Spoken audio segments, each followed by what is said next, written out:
제가 가상의 김 집사님을 만들었습니다. 누군가를 지칭하는 게 아니고 제가 만든 가상의 김 집사님입니다. 이 집사님은 토요일 늦게까지 게임을 합니다. 유튜브 시청을 하고요. 스마트폰으로 인터넷에 이곳저곳을 찾아보다가 늦게 잠을 잡니다. 주일 아침이 됩니다. 김 집사님이 교회에 가기 위해 준비를 합니다. 근데 속으로 은근히 이런 생각이 듭니다. 주일날 교회 안 가고 신앙생활 하는 건 참 편하는데 그렇게 할 수는 없나?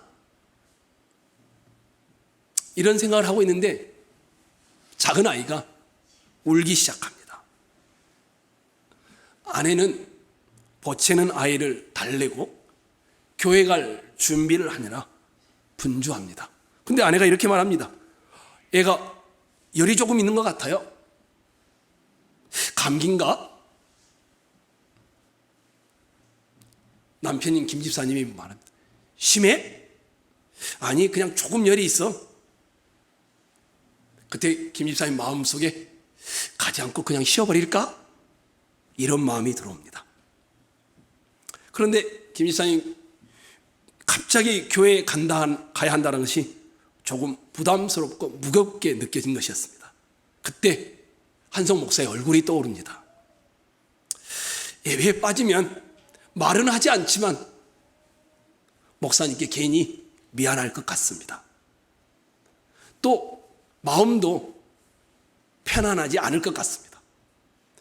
뭔지는 모르지만 교회 안 가면 하나님이 주실 축복을 삭감할 것 같은 그런 느낌, 불안함이 듭니다. 모르겠다. 가서 잠시 오전 예배만 드리고 빨리 오자. 이렇게 하여 아이들을 챙겨서 교회에 와서 아이들은 이제 교육부서로 보냅니다. 보내고 와서 보니까 이미 예배가 시작돼서 대표 기도가 진행되고 있습니다. 누가 아는 척 할까 봐 늦게 왔으니까 민망하기도 하고 싫기도 해서 조용히 뒷자리에 앉아 있습니다. 기도하는 기도의 내용이 좋기는 한데 자기 가슴에 와닿지는 않습니다.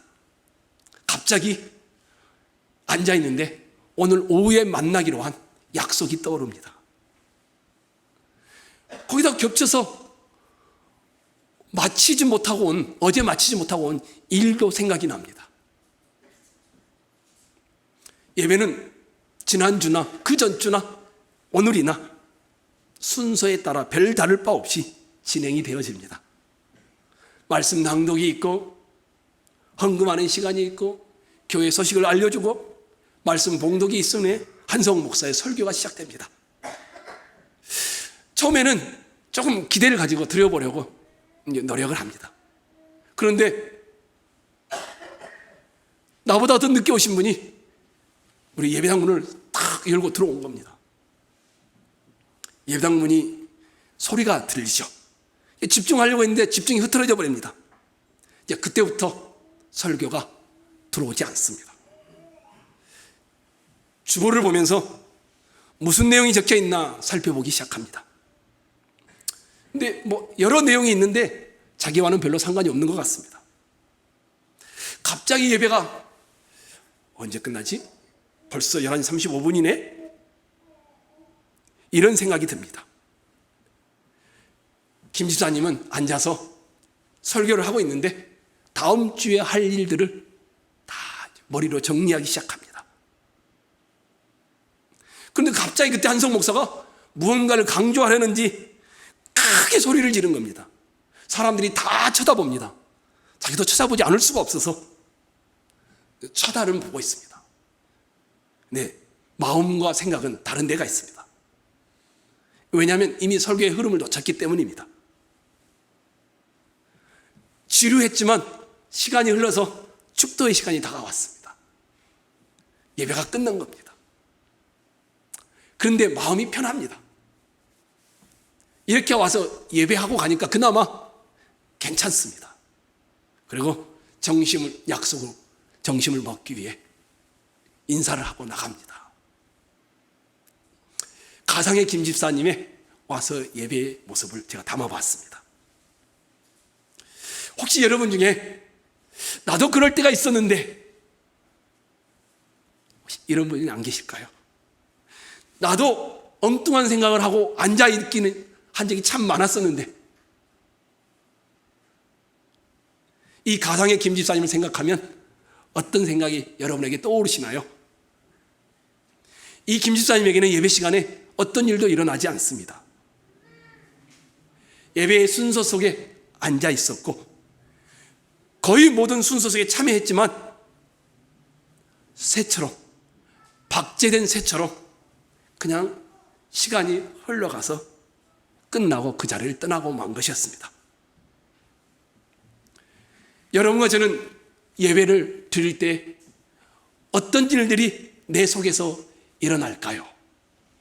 한국교회는 그동안 예배를 갱신하기 위하여 정말 몸부림을 많이 쳤습니다. 젊은이들의 트렌드에 맞는 예배를 위해 밴드가 동원되고, 이제는 젊은이들이 주보를 안 보니까 주보를 없애기도 하고, 영상을 선호하니까 많은 영상을 힘을 들고 공을 들여서 편집해서 만들어내기도 하고, 감각적이고 음악적인 예배가 나왔습니다. 젊은이들의 문화가 달라질 때마다 반응해 가는 트렌드 예배였습니다. 반면에 전통적인 교회들은, 그리고 엄숙강을 추구하는 교회들은 장엄한 분위기의 예배를 섭니다. 예배당 자체도 현대적이지가 않고 굉장히 중세적입니다. 건물, 건축, 구조물도 그렇고, 예배당에 갔더니 화이프 올겐하고 찬양대가 어마어마합니다. 잘 연주되고 잘 짜여진 순서에 의해서 거룩하고 신비하고 이런 예배의 분위기로 진행되어지는 이런 예배의 갱신이 또한 한쪽에서 일어났습니다. 한쪽은 미학적 성향의 예배를 추구했습니다. 어떻게 하면 젊은이들이 찾을 수 있는 예배가 될 것인가? 또 다른 한쪽은 사색적 성향의 예배를 추구했습니다. 어떻게 하면 조용하게 예배할 수 있을까? 신비한 것을 경험할 수 있을까? 전통의 예배도, 의식의 예배도, 분위기의 예배도, 방방 뛰는 이런 젊은이의 예배도 곳곳에서 예배 갱신이라는 이름으로 일어났습니다. 대부분 다 예배의 유형과 방법에 초점을 맞춘 것이었습니다. 여기에 앉으신 여러분들에게, 그리고 온라인을 시청하고 계신 여러분들에게 묻고 싶습니다. 나의 예배의 중심에 가장 중요한 것은 무엇일까? 우리 예배의 가장 핵심되는 것은 무엇일까?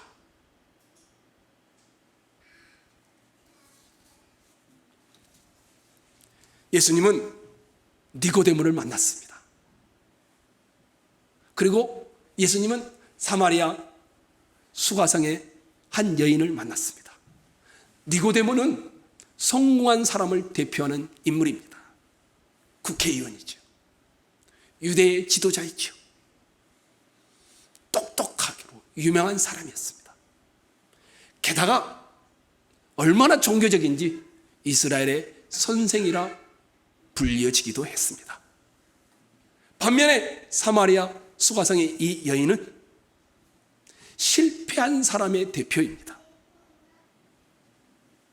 이름도 없습니다. 결혼에 실패했습니다. 사랑과 행복을 추구했지만 5번이나 실패한 것이었습니다. 유대의 니고데모도 사마리아의 여인, 이름 없는 여자도 다 예수를 필요로 합니다. 니고데모는 무엇을 회개해야 할까요? 자기의 교만입니다. 의로움을 회개해야 합니다. 니고데모는 자기의 의로움을 회개해야 한다면, 그러면 사마리아 여인은 무엇을 회개해야 할까요? 사마리아 여인은 자기의 더러운 죄들입니다.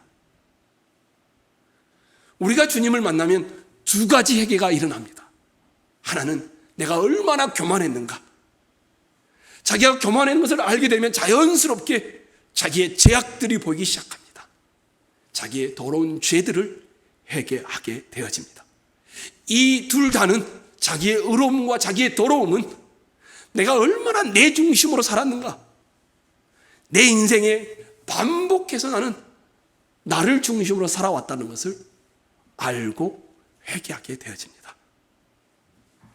예수님께서 이 사마리아 여인을 만나셨죠? 어디서 만났죠?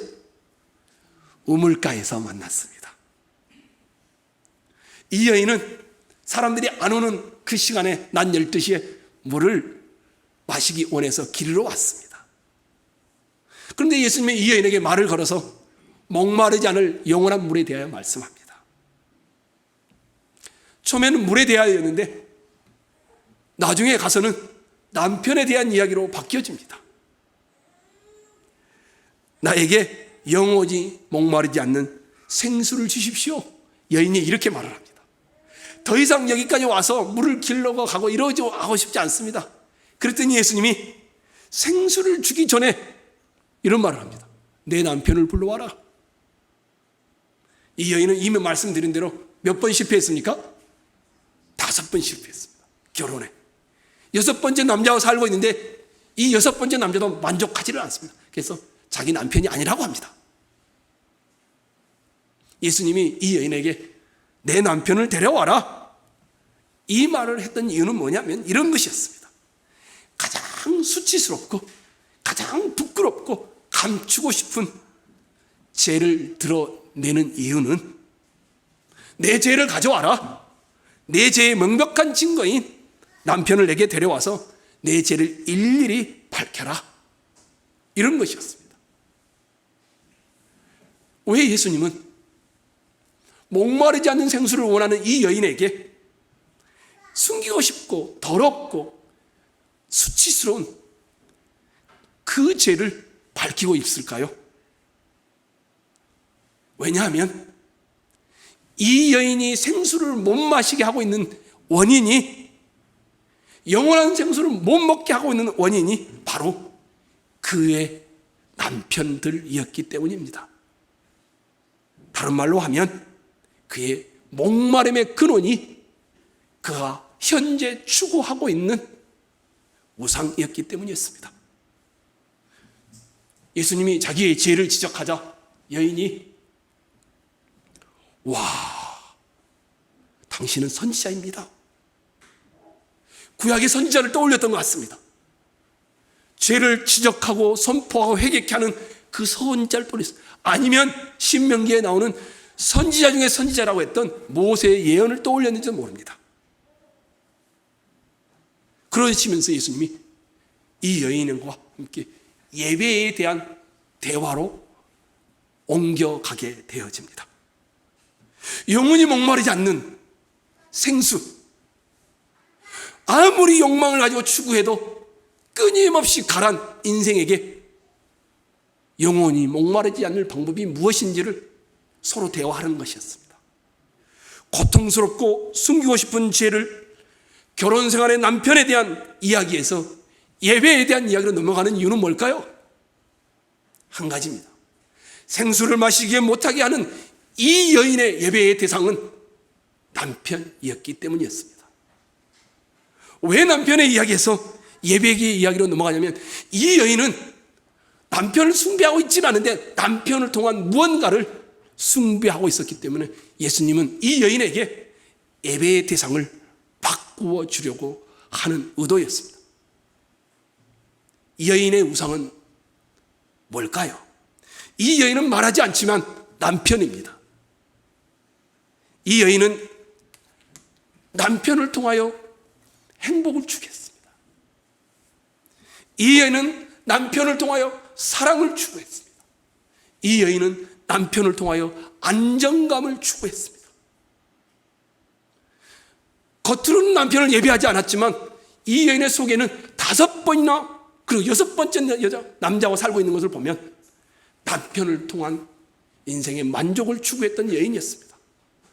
그래서 예수님이 남편의 이야기에서 예배의 이야기로 넘어가고 있는 이유인 것이었습니다. 우상은 뭘까요? 우상은 자기의 의로움과 결핍함으로 드러납니다. 모든 사람은요, 심지어 자기가 아무것도 안 섬기고 있다고 생각하는 사람조차도, 무신론자도 다 무언가를 숭배하며 살고 있습니다.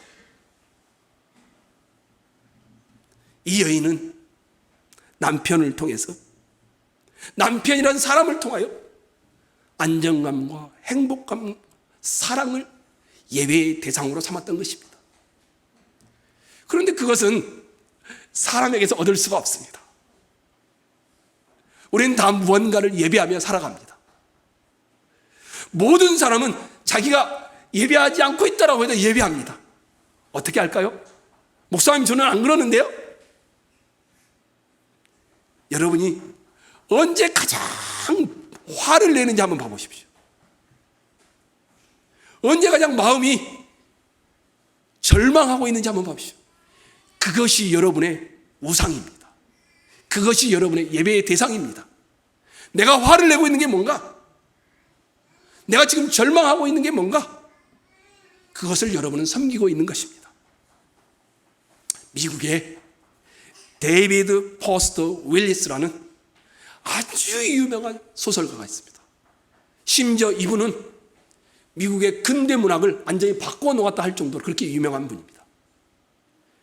이분은 젊은 나이에 자살해서 죽었습니다. 교회를 다니거나 신앙생활 하는 분이 아닙니다. 무신론자입니다. 소설도 유명한데 우리나라에도 많은 책들이 번역되어 있습니다. 근데 이분은 졸업연설, 대학교 졸업할 때 이 연설문을 써서 유명하기도 합니다. 여러분이 예배 끝나고 한번 찾아보십시오. 데이비드 포스터 윌리스 졸업연설문들 얼마나 유명한지 모릅니다. 근데 이분이 이 졸업연설문에서 이런 내용이 나온 것을 제가 여러분들에게 한번 읽어드리겠습니다. 이분은 신앙생활 하는 분이 아닙니다. 성인의 치열한 일상생활 속에 숭배하지 않는 상태란 존재하지 않는다. 모든 인간은 누군가를 숭배한다. 무언가를 숭배한다. 단지 무엇을 숭배할지는 우리의 선택으로 남을 뿐이다. 모종의 신이나 영적인 것을 숭배의 대상으로 선택하긴 확연한 이유는 다른 숭배의 대상이 거의 모두가 당신을 산채로 삼켜버리기 때문이다. 우리가 숭배하고 있는 그것이 자기를 노예로 만든다라는 겁니다. 돈과 재물을 숭배하면 아무리 가져도 족하지 못한다. 계속 돈을 가지고 싶어 한다. 그리고 돈이 없어지면 막 두려워 떱니다. 돈이 이 사람을 지배하고 있다는 증거가 두려움이다. 돈이 지배하면 돈이 없으면 두려운 겁니다. 통장에 잔고가 바닥나기 시작하면 안절부절합니다. 그리고 돈이 많으면 그 안정감을 위해서 기부를 하면서 살아간다는 겁니다. 권력을 숭배하면 결국 자신이 약하다고 느껴지고 두려워진 것이다. 이 두려움을 몰아내기 위하여 남을 지배할 힘을 점점 더 많이 가지려고 한다. 똑똑해 보이는 지성을 숭배하면 늘 자신이 무식한 사기꾼이라는 것이 발견될까 봐 두려워 떤다. 나의 무식이 발견될까 봐 늘 두려움 속에 산다. 아무리 똑똑해도, 아무리 책을 많이 읽어도 사람의 기억은 한계가 있고 사람의 지성은 한계가 있는데 그것을 감추고 싶어 한다는 겁니다. 외모를 숭배하는 사람들은 나이가 드는 것을 받아들이지를 못한다. 피부가 힘들어지고 쭈글쭈글해지고 나이가 들어가면서 안 되는 외모를 발악하면서 자꾸 가꾸려고 노력한다. 자기가 숭배하는 대상이 자기를 삼켜먹기 시작한 것이다. 데이비드 포스터 윌리스가 졸업 연설문에서 이렇게 말을 했습니다. 이 여인도 숭배의 대상이 남편이었습니다. 남편을 통한 안정, 남편을 통한 행복, 가정을 통한 사랑이 이 여인의 숭배하는 대상이었습니다. 이런 여인에게 예수님은 그 가면을 벗기기 위하여 말을 건네는 것이었습니다. 먼저 이 여인이 예수님에게 이렇게 말을 건너오죠. 20절 한번 봐보십시오. 읽겠습니다. 시작.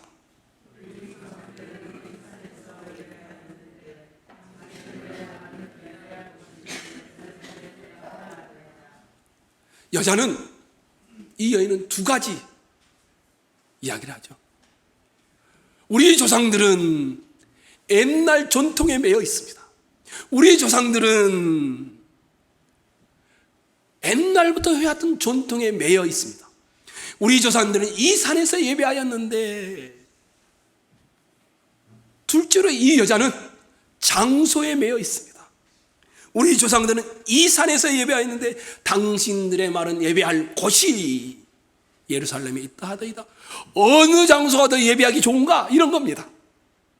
이 여자는 전통과 장소에 매여 있었습니다.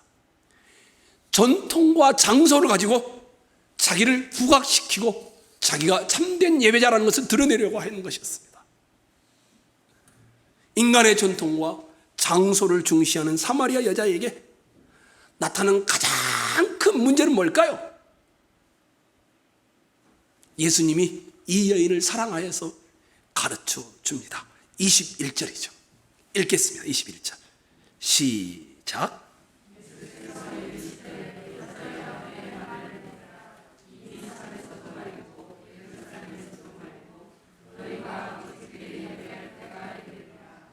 이 여자는, 우리 조상들은 전통에 매여 있고, 이 여자는 어떤 곳 장소에 관심을 두고 예배를 찾고 있는데, 예수님이 뭐라고 합니까?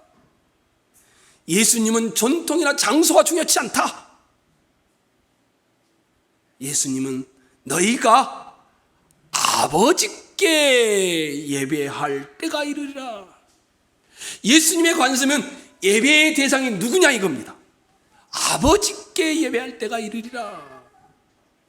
여자여, 너는 야곱을 조상들 아버지라 부르지, 나는 하나님을 아버지라 부른다. 오래전에 죽은 야곱과 조상들인 너희 아버지냐? 나는 지금도 살아계시는 하나님이 내 아버지이시다. 이렇게 말하는 겁니다. 여자여, 너는 그리심산에서 예배하는 것을 중요하게 생각하지, 유대인들은 예루살렘에 예배하는 것을 중요하게 생각하지, 나는 어디에서 예배하느냐는 중요치 않다. 예배의 대상인 아버지가 나에게는 중요하다. 이런 말을 하는 겁니다. 예수님에게 중요한 것은 전통도 장소도 아니었습니다. 예수님의 관심은 아버지 하나님께서입니다. 하나님이 아닙니다. 뭐가 붙었습니까? 아버지 하나님입니다. 아버지께. 이 말은 무슨 말일까요? 예배가 모르는 신에게 엎드려 비나이다 이런 게 아닙니다. 주님이 말하고 있는 이 아버지께라는 말은 인격적 관계의 친밀함을 맺는 것을 의미합니다. 우리가 그러지 않습니까? 분위기, 공간, 의식, 전통에 몰두하다가 예배를 받으실 대상이신 하나님이 아버지로서 증발해버려, 심지어는 누구인지도 알지 못하는 예배의 대상에게 막연하게 와서 앉아있는 경우가 있지 않습니까? 사마리아 여자는 전통과 공간이라는 인간적 요소에게 관심하고 있지만, 예수님은 아버지께, 예배의 대상에게 집중하고 있는 것이었습니다. 예배의 대상은 지금도 살아계셔서 나를 쳐다보시고 나와 관계를 맺고 있고, 마치 내 육신의 아버지처럼 대화를 하시는 아버지 하나님께 예배한다라고 말합니다. 그러면 이 예배의 가장 중요한 요소는 뭘까요? 어떤 예배냐? 전통적인 예배냐? 젊은이의 현대적인 예배냐? 이게 아닙니다. 예배의 가장 중요한 요소는 어떤 장소이냐? 이것도 아닙니다. 조용한 장소인지 북적북적한 장소인가? 아닙니다. 예수님은 이 여인에게 지금 뭘 말하고 있는 겁니까? 전통과 장소에 매여있는 이 여인에게 예배의 가장 중요한 요소는 너의 예배의 대상을 바꿔야 한다는 겁니다. 남편을 예배의 대상으로 섬기고 있어서 남편을 통하여 행복과 안정과 사랑을 추구하는 여인에게 너의 예배의 대상은 아버지 하나님이셔야 된다고 말하고 있는 것이었습니다. 그래서 예배의 가장 중요한 요소는 뭘까? 23절과 24절에 나와 있습니다. 세 번이나 반복됩니다. 여러분이 한번 뭐가 세 번이나 반복되는지 찾아봤으면 좋겠습니다. 23절, 24절 읽겠습니다. 시작.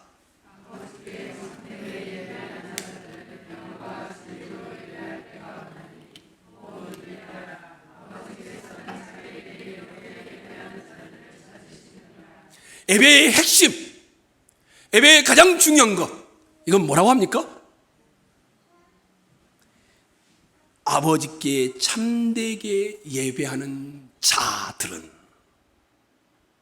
쭉 지나서 이때라 아버지께서는 자기에게 이렇게 예배하는 자들을 찾으시느니라. 예배하는 자들.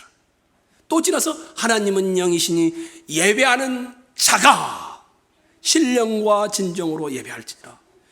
예배하는 자가 핵심입니다. 참되게 예배하는 자를 찾으신다는 겁니다. 좋은 예배는 어떤 예배냐? 얼마나 생동감이 있느냐 이게 아니고, 얼마나 의식이 있느냐 이게 아니고, 얼마나 전통이 있느냐, 얼마나 현대이냐 이게 아니고, 예배하는 자의 자세에서 나온다는 겁니다. 우리가 예배를 통하여 아버지 하나님을 만나지 못하는 이유는 뭘까? 예배가 지겨운 의무처럼, 그저 눈도장을 찍어야 하는 무거운 짐처럼 반복되는 이유는 무엇인가?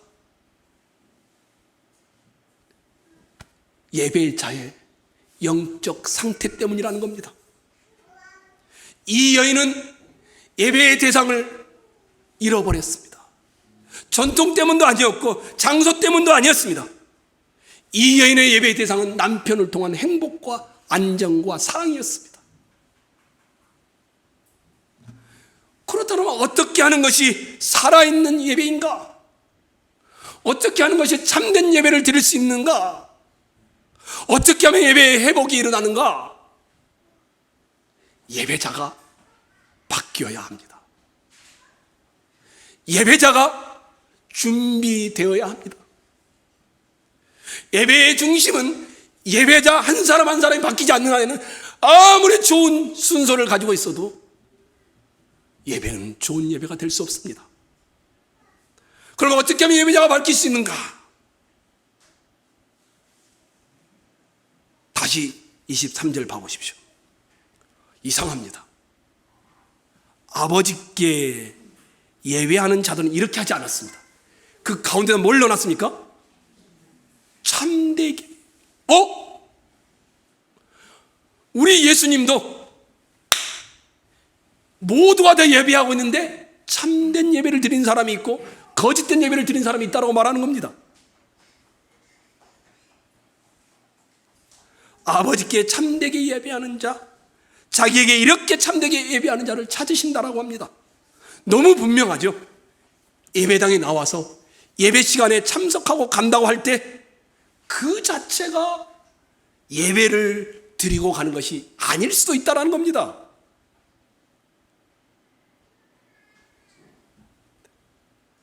나는 참된 예배자로서 참된 예배를 드리고 있을까? 나는 지금 참되게 예배하는 자로 있을까? 또 하나 주목할 점이 있죠. 다시 한번 봐보십시오.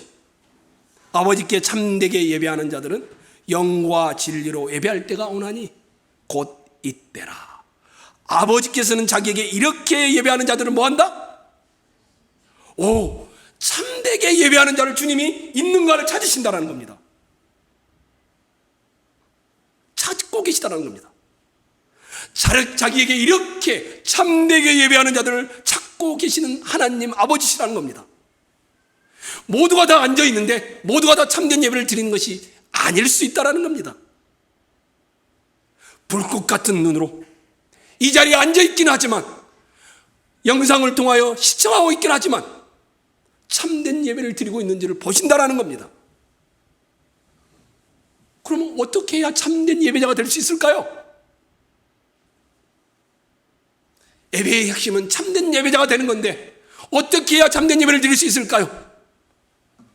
아버지 하나님께 집중하고 관심을 쏟는 참된 예배자들은 어떻게 하면 나오는 걸까요? 하나님이 찾으실 만한 참된 예배자는 어떻게 하면 설 수 있을까요? 23절과 24절에 반복되어 나타납니다. 아버지께 참되게 예배하는 자들은 무엇과 무엇으로요? 영과 진리로 예배할 때가 오니 곧 이때라. 아버지께서는 자기에게 이렇게 예배하는 자를 찾으시는 하나님이 영이시니 예배하는 자가 영과 진리로. 영과 진리는 따로따로가 아닙니다. 영 곧 진리 한 세트입니다. 무슨 말일까요? 예수님이 여인에게 관심을 가지고 말씀하신 영과 진리는 정확하게 무슨 뜻일까요? 아주 분명합니다. 예수님은 지금 이 여인에게 참된 예배하는, 내가 좋아하는 대로 예배하는 것이 아니라, 내 전통대로 예배하는 것이 아니라, 나 중심성으로 예배하는 것이 아니라, 내가 편한 대로 예배하는 것이 아니라, 예배의 중심에 영과 진리인 나 중심에서 벗어나야 한다는 겁니다. 예배의 중심은 자기 중심이 아니라는 겁니다. 나 중심이 아니고 진리와 영이 중심이 되는 예배, 이것이 참된 예배자가 된다는 겁니다. 누가 참된 예배를 드린다고 예수님 말씀하고 있습니까? 영과 진리로 하나님께 예배 드리는 자가 참된 예배자입니다. 영과 진리로 예배한다면 뭡니까?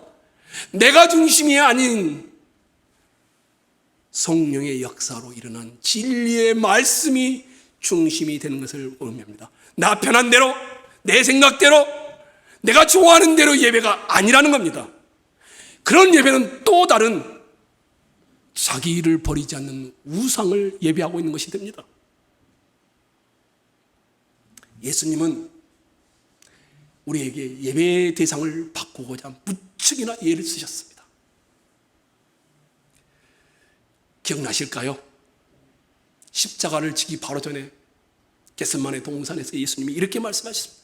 마태복음 26장 39절에 조금 나아가서 얼굴을 땅에 대시고 엎드려 기도하여 이르시되 내 아버지여, 만일 할만하시거든 이 잔을 내게서 지나가게 하옵소서. 그러나 나의 원대로 마옵시고 아버지의 원대로 하옵소서. 예수님의 뜻과 하나님 아버지의 뜻이 좀 다릅니다.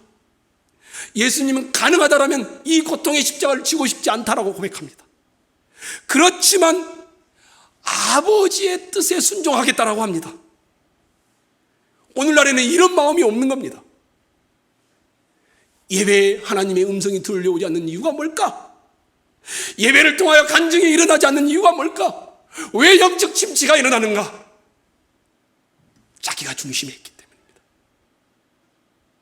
여전히 자기가 예배의 대상이고 자기가 숭배의 대상인데 하나님 아버지를 나와 몸에 앉아 있기 때문입니다. 내 방식대로는 안 된다는 겁니다. 육아도, 가정도, 직장생활도 정말 행복하고 좋은 부모가 되기를 원하잖아요. 근데 우리 방식으로는 안 됩니다. 그래서 우리의 방식을 바꿔야 합니다. 사람들은 지금도 자기 스스로 돌덩이를 가지고 떡을 만들어 보겠다고 예를 쓰고 있습니다. 자기 중심성으로 살아가는 겁니다. 사마리아 여인은 전통과 장소를 말하고 있지만 사실은 사마리아 여인은 자기 중심성, 사랑과 행복과 안정이라는 것을 예배하고 있었습니다. 그러니까 여전히 목마른 겁니다. 성령의 역사가 일어나지 않고 말씀의 능력을 경험하지 못하는 겁니다. 오늘날 대부분 우리들은 내가 원하는 방식으로 예배하려고 합니다. 내가 원치 않는 방식의 삶에 순종하지 않으려고 합니다. 예배가 나에게 맞춰지는 것이 아닙니다. 예배는 내가 내 중심성에서 벗어나 영과 진리에 맞추어져 가는 것입니다. 그래서 릭 워넨이라는 분이 이런 말을 했습니다. 예배는 The heart of worship is surrender. 예배의 중심은, 예배의 핵심은 항복이다. 두 손을 높이 들고 나 중심에서 벗어나 하나님 아버지가 내 인생의 중심이 되는 항복하는 시간이 예배이다. 그래서 예배는 설교를 듣는 시간이 아니고 예배는 마음과 몸을 드리는 시간이다. 예배의 중심은 악기가 아니라, 화려한 것이 아니라 마음과 몸이 다 드려지는 시간, 서렌더하는 시간이다. 하나님께 단지 감동을 받는 시간 정도가 아니라는 것입니다. 예배란 아버지 하나님께 항복하는 시간입니다. 사마리아 여인처럼 남편을 통하여 사랑과 행복과 안정감을 정치하려던 그 예배 대상을 내려놓고 주님 아버지만이 나에게 참된 생수를 주시는 분이라는 서렌더, 항복이 일어나는 시간이라는 것입니다. 그래서 예배는 설교를 듣는 시간이 아닙니다. 예배는 기도하는 시간만도 아닙니다. 예배는 헌금하는 시간만도 아닙니다. 예배는 내 인생 전부를 항복하는 시간입니다. 그동안 섬겨왔던, 일주일 동안 섬겨왔던 우상들을 돌덩이로 떡을 만들어 보려고 했던 그런 것들을 다 내려놓는 시간이 예배 시간입니다. 이런 것을 하려고 하는데 늦게까지 가상의 김지사님처럼 게임을 하고 인터넷을 하고 있다가 그냥 부랴부랴 와서 잠시 앉아있다가 가면 하나님께 항복이 일어날까요? 예배가 될까요? 그렇게 해서 은혜를 누릴 수 있을까요? 사랑하는 형제 자매 여러분, 좋은 예배가 중요한 것이 아닙니다. 좋은 예배는 좋은 예배자가 있어야 가능한 겁니다. 좋은 예배자가 좋은 예배를 만들어 가는 것입니다. 내가 원하는 방식의 항복이 일어나고 진리와 영 안에서 내가 서렌더해지는 시간이 일어날 때 좋은 예배가 되는 것입니다. 하나님은 마음과 몸을 다 항복하는 참된 예배자를 찾고 계십니다. 나 중심에서 벗어나 영과 진리가 중심이 되는 예배자를 지금도 찾고 있습니다. 우리 한 사람 한 사람이 하나님이 찾으시는 예배자가 되어지기를 소망합니다. 예배자가 얼마나 중요한지 모릅니다. 예배자의 마음이 항복의 마음이 아니면, 마음이 들여지지 않으면 아무런 예배를 통하여 역사는 일어나지 않기 때문입니다. 제가 최근에 우리 교회 사역자들에게 작은 가게에서 진심을 배우다, 이런 책을 선물해 줬어요. 여러분들이 이렇게 목양했으면 좋겠다. 근데 이 저자는 교회를 다니는 분이 아니에요. 근데 제가 금요일 날 이 막국수 집을 가봤어요. 정말 책에 나온 대로 하고 있는지. 이분은요, 한 손님을 맞이하기 위해서 그 막국수 집이 산속에 깊숙한 곳에 있어요. 저 밑에서부터 손님들이 오는 길을 따라서 걸어서 올라옵니다. 차를 거기다 주차해 놓고 장사는 손님이 오기 전부터 시작된다. 설렘으로 손님들이 오는데 불편함이 없을까를 준비하는 겁니다. 그리고 손님이 오면 어서 오세요, 돈을 주고받는 관계는 아니라 진심으로 맞이합니다. 손님과 주인의 관계는 먹고 그냥 가는 것이 아니라 인연을 맺는 관계인 사이라는 것을 두고 있습니다. 그래서 이분이 이렇게 말합니다. 장사를 하는 사람이 장사가 오래오래 가려면 원가보다는 가격이 높아야 하고 가격보다는 가치가 있어야 한다. 그러고 나서는 이분이 먹고 나면 손님들이 갈 때 다시 찾아올 수 있는 여운을 주는 그런 이 막국수 하나를 만드는데 9,000원짜리 막국수를 만드는데 그런 생각으로 만듭니다. 이분은 음식 한 그릇을 만드는데 자기 인생의 의미와 삶을 다 둡니다. 그리고 음식 하나를 잘 만들기 위하여 뭐라고 하냐면 자기는 정직하게 잘 살아야 한다라고 이렇게 말을 합니다. 제가 이분을 보면서 깜짝 놀랐습니다. 한 손님을 맞이하여 이렇게 정성을 쏟고 있는데 우리는 우리의 아버지 하나님을 만나기 위하여 내가 얼마나 애를 쓰고 있을까?